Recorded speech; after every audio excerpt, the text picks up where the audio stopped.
Pessoal, falaremos agora sobre os embargos de divergência, recurso cabível também perante o STJ e o STF. Nós já estamos aqui falando há algum tempo que mesmo antes do CPC de 2015, mas principalmente com o CPC de 2015, vem a ideia de que nós precisamos uniformizar os entendimentos dos tribunais. A previsão do 926 é muito clara nesse sentido, né?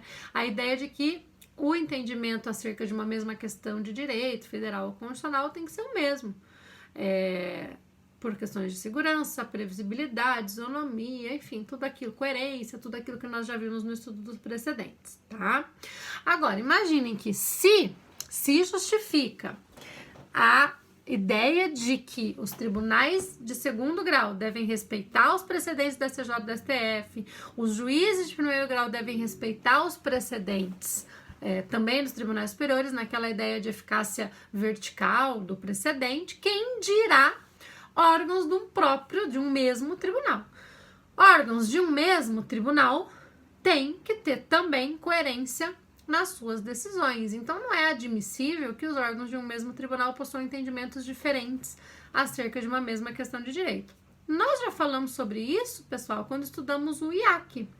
O incidente de assunção de competência é um recurso que vem justamente para evitar esse tipo de situação, para prevenir ou solucionar divergência de entendimentos entre acordos, entre turmas, né, órgãos de um tribunal, de um mesmo tribunal, porque não é possível que duas câmaras cíveis aqui do TJ do Paraná que tenham o mesmo entendimento que deveriam ter o mesmo entendimento sobre uma matéria, pensem diferente sobre aquela mesma matéria e a parte fica torcendo para qual câmara vai julgar o seu recurso. Mesma coisa nos tribunais superiores, que também tem o IAC, não se esqueçam disso. Então, isso aqui que nós estamos vendo não exclui a possibilidade também de instauração de um incidente de assunção de competência. Aqui, porém, nós estamos diante de um recurso.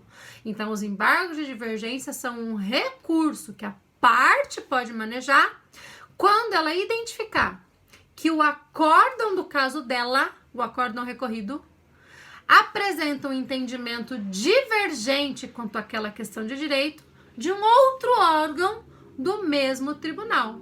Então, o que essa parte vai fazer nos embargos de divergência? Ela vai comparar acórdãos. Ela vai comparar o acórdão do caso dela, que foi proferido, por exemplo, pela terceira turma do STJ, e é o acórdão recorrido, com um outro acórdão proferido, por exemplo, pela quarta turma do STJ, que é o acórdão paradigma, para mostrar a STJ. Terceira turma decide a questão de direito desse jeito, a quarta turma decide a questão de direito de outro jeito. Existe uma divergência de entendimentos na aplicação, na interpretação daquela questão de direito. Isso é inadmissível, porque a terceira turma e a quarta turma são órgãos de um mesmo tribunal. Vem então a parte e interpõe contra aquele acórdão embargos de divergência. Então vejam que nós já estamos no âmbito de um acórdão do STJ que julga um recurso especial ou de um acórdão do STF que julga um recurso extraordinário. Os embargos de divergência cabem, portanto, deste acórdão, por exemplo, da terceira turma, que no julgamento de um recurso especial interpretou uma questão de direito federal de forma diversa daquela interpretada pela quarta turma em acordos. O que a parte tem que fazer nesses casos, então? Procurar, pesquisar nos outros órgãos, ou do STJ, ou se for o caso, no outro órgão do STF, a existência de entendimentos divergentes, mas entendimentos divergentes que ainda sejam atuais, né, gente? Se a quarta turma já mudou de ideia e aquele acórdão que você já achou é ultrapassado, agora ela pensa como a terceira turma, aí nós não vamos ter divergência atual, então não vale, né?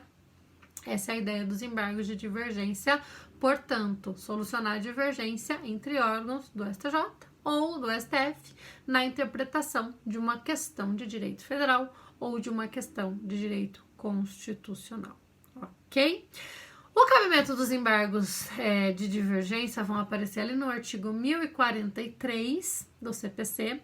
Vocês analisando esse artigo ali se vocês pegarem o CPC, qualquer CPC que vocês pegarem, né? Seja ali no site da Câmara, seja um CPC físico mesmo, vocês vão ver que houve uma revogação de alguns incisos, porque o CPC de 2015 queria dar uma amplitude muito maior para os embargos de divergência, mas aquela lei esquisita que alterou o CPC antes dele entrar em vigor, eu sempre conto essa história para vocês, acabou revogando esses artigos porque eles davam para os embargos de divergência uma extensão que eles não tinham, possibilitando a comparação entre acórdãos, inclusive que negaram proferidos em em recurso especial extraordinário, enfim, tínhamos ali uma amplitude dos embargos de divergência que se entendeu que não era adequada, por isso veio a lei e revogou, tá? Então, o cabimento dos embargos de divergência ficou para duas situações específicas, né? Contra um acórdão que em recurso especial extraordinário diverge do entendimento de um outro órgão, e aí eu estou diante de dois acórdãos de mérito, então nos dois houve julgamento do mérito do recurso especial, não foi negativa de seguimento, foi julgamento de mérito, ou também contra acórdão de um tribunal que diverge do entendimento de outro, ainda que eu tenha como um dos acórdãos um acórdão que negou o seguimento ao recurso especial, mas desde que, mesmo tendo negado o seguimento, tenha sido possível entrar no exame da questão.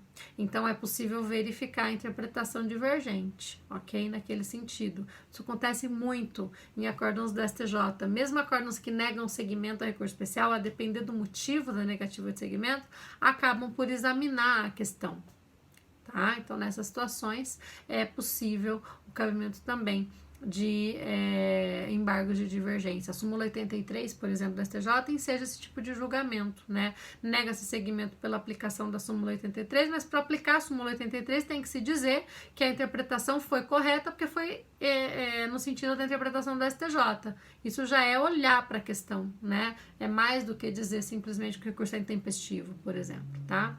Então, nessas situações também cabe. Seja como for, o que importa aqui é vocês entenderem que a parte terá interesse em interpor os embargos de divergência quando ela tiver na mão um acórdão recorrido que a prejudica e ela encontra nos demais órgãos do STJ ou na outra turma do STF, etc., ou no pleno, que seja, um entendimento sobre aquela mesma questão de direito, mas que deu a ela interpretação divergente. É isso que vocês precisam entender. Isso abarca as duas hipóteses de cabimento dos embargos de divergência, ok? Importante lembrar que pode se tratar de uma questão de direito material ou processual, então divergência na interpretação de questão de direito processual também seja embargos de divergência, e é possível comparar acórdãos de recurso com acórdãos de ação de competência originária dos tribunais. O que importa é que você encontre naquele outro órgão um entendimento divergente daquele entendimento do seu caso, ok? Os requisitos dos embargos de divergência vão passar muito pela necessidade de se demonstrar a divergência, gente. Então, vejam que todos os requisitos que ali estão, eu coloquei para vocês no roteiro de vocês, mas ali no 1043, nos parágrafos, isso vai aparecer muito claramente também, dizem respeito à demonstração dessa divergência. Então, o que é importante? Primeiro, você mostrar que você está comparando casos semelhantes. Mostrar que a base fática dos casos, que as circunstâncias do caso são as mesmas. Lembrem-se de quando nós estudamos o dissídio jurisprudencial no recurso especial. E lá eu contei para vocês que era necessário demonstrar similitude fática, que inclusive era interessante em recursos especiais por dissídio fazer uma tabelinha comparativa para mostrar a base fática do acórdão recorrido e a base fática do acórdão paradigma, o resultado do acórdão recorrido e o resultado do acórdão paradigma, para mostrar que, embora as circunstâncias são as mesmas, em um acórdão se entendeu de jeito, em outro acórdão se entendeu de outro. Aqui é a mesma coisa. É importante você deixar claro a STJ ou STF, eu estou comparando coisas iguais. Estou comparando dois casos idênticos. A questão de direito aqui é igual à questão de direito aqui. As circunstâncias são as mesmas. Porém, se deu a questão de direito aqui uma interpretação e a questão de direito lá uma outra interpretação. Então, você demonstra que as circunstâncias podem ensejar a comparação entre os casos. Também é importante procurar esse acórdão paradigma e juntar ou uma certidão ou uma cópia desse acórdão paradigma, pode ser cópia do repositório na internet mesmo, para provar a divergência. Então você junta o acórdão paradigma, pode ser mais de um acórdão paradigma, tá, gente? Não tem problema nesse caso, tá? Tem que ser um entendimento atual, como eu disse para vocês, não vale o entendimento daquela quarta turma, por exemplo, se ele já superou esse entendimento, se a quarta turma não pensa mais assim, e tem que ter havido o mesmo grau de cognição no exame da questão. Ou seja, de fato, a questão federal, no caso dos embargos de divergência para o STJ, ou a questão constitucional, no caso do STF, tem que ter sido interpretada pelo tribunal. Se foi só um acórdão de negativa de segmento que não olhou para a questão, aí não vale. Por isso que tem que ter o mesmo nível de cognição, é o que vai aparecer nos dois incisos, né? Dos dois incisos do 1043 a gente extrai isso, tá? E a divergência tem que ser entre órgãos entre órgãos diferentes do mesmo tribunal. Eu não posso comparar um acórdão da terceira turma com um acórdão da terceira turma, salvo se houve mudança significativa na composição da terceira turma. Mudaram os ministros que compõem a terceira turma. Agora é outra formação. Pelo menos metade dos membros daquela turma mudaram. Opa, então eu posso trazer um acórdão daquela turma, justamente para mostrar que, olha, essa mesma turma pensava diferente. Então você pode comparar, mas porque houve ali mudança na competência daquele órgão, ok? É a previsão lá do 1043, parágrafo 3º, tá? O procedimento dos embargos de divergência vão ser extraídos do regimento interno do STJ e do regimento interno do STF. Eles são recurso interposto em 15 dias, serão interpostos no local em que proferido o acórdão recorrido. Então, se for embargo de divergência do STJ, você protocola no STJ. Se for embargo de divergência no STF, você protocola no STF. Haverá uma distribuição para um relator que poderá fazer um exame de admissibilidade inicial. Esse relator poderá verificar, por exemplo, que não existe a divergência apontada, que a divergência não é atual, ou até mesmo, e aí ele nega segmento, né? Ou até mesmo poderá verificar que a parte está se insurgindo contra o entendimento consolidado do STJ e do STF, que a Corte Especial já julgou, inclusive, um embargos de divergência nesse sentido. Então, nessas situações, é possível proferir uma decisão monocrática. Uma decisão monocrática ou que negue segmento ou que negue provimento aos embargos de divergência. E contra essa decisão cabe agravo interno, como vocês bem sabem. Porém, se os requisitos estão presentes, os embargos de divergência vão ser julgados no mérito. E aí, a competência dos embargos de divergência, gente, vai depender do acórdão paradigma, de onde você está trazendo o acórdão paradigma. A gente aplica um pouquinho aqui aquele raciocínio da definição de competência do órgão julgador no recurso repetitivo. Qual que é a ideia aqui? Se o meu acórdão é da terceira turma e o acórdão paradigma é da quarta, eu estou comparando acórdãos de turmas que integram uma mesma seção do STJ, por exemplo, a segunda seção. Então, nesse caso, a competência para julgar os embargos de divergência é da segunda seção. Se, porém, eu comparo um acórdão de uma turma de uma seção com um acórdão de uma turma que é de outra seção, por exemplo, um acórdão da primeira turma, que é da primeira seção, com um acórdão da quarta turma, que é da segunda seção, aí a competência vai ser da Corte Especial, porque eu estou falando de seções de competência diferentes, ok? A competência, então, é dada, o regimento interno também vai prever isso, é dada pelo paradigma, por aquele acórdão que você usa para fazer a comparação no caso, ok? Isso também é bem importante. O julgamento dos embargos de divergência vai se preocupar com a interpretação correta da questão. É isso que o STJ vai fazer, é isso que o STF vai fazer. Eles vão interpretar adequadamente aquela questão e aí, claro, resolverão por tabela o caso da pessoa que está no recorrente. Porém, o foco é solucionar a divergência justamente para uniformizar entendimentos, ok?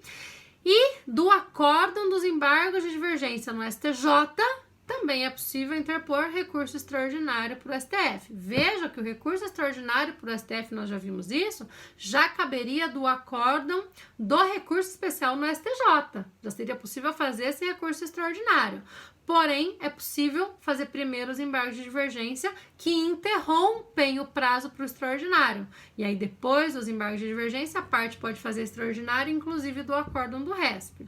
Se, eventualmente, a parte contrária àquela que fez os embargos de divergência já interpôs o recurso extraordinário antes, Quando veio o acórdão do RESP e aí vem a outra parte, faz os embargos de divergência, não tem problema.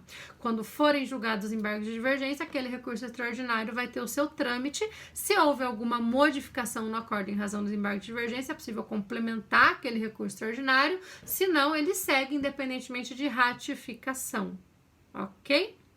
Era isso. Daqui a pouquinho nos encontramos para que vocês tragam as suas dúvidas sobre este outro recurso chamado embargo de divergência. E com isso, pessoal, nós encerramos o estudo dos recursos, tá? Veremos agora ações autônomas de impugnação. Na semana que vem, nós estudaremos a ação rescisória, porque amanhã, a aula de amanhã é para discussão do caso do LPJ, né?